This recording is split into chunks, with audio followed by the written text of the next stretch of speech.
Скандалозната распределба на средства за културни проекти е само доказ дека и културата во земјава е жртва на политички мешетарења, но и на покажување на сила по етничка линија.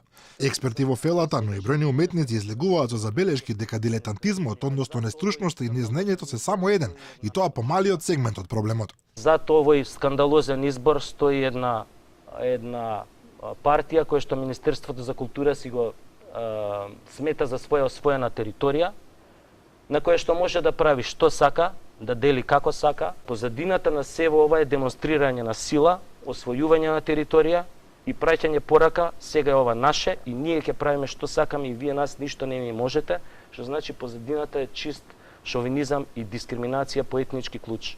Врз основа на собствени искуства Тасевски потенцира дека сите одлуки се носеле на насилен начин, а комисијата всушност и немала некој голем избор. Конкретно во случајов најверојатно било 5 до 12, по голем притисок на луѓето на министерот, знаеме од која партија се, најверојатно имало јавување, да и тоа тамо нека се потпише све како што сакаат и толку.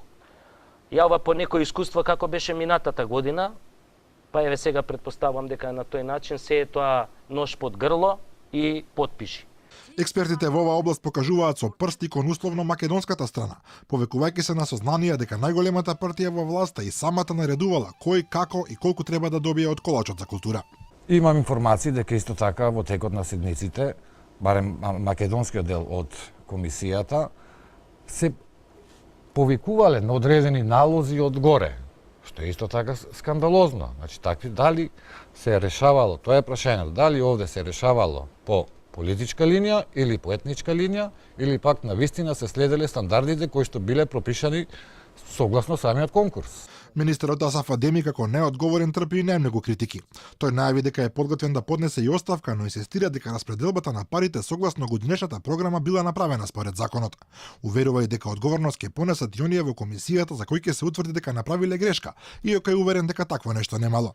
Од друга страна, неговиот советник, познатиот актер Висар Вишка на Facebook обвини дека Адеми е всушност жртва, бидејќи не бил дел од никакви кланови, а токму тоа било гаранција дека бил правичен и објективен кон сите уметници.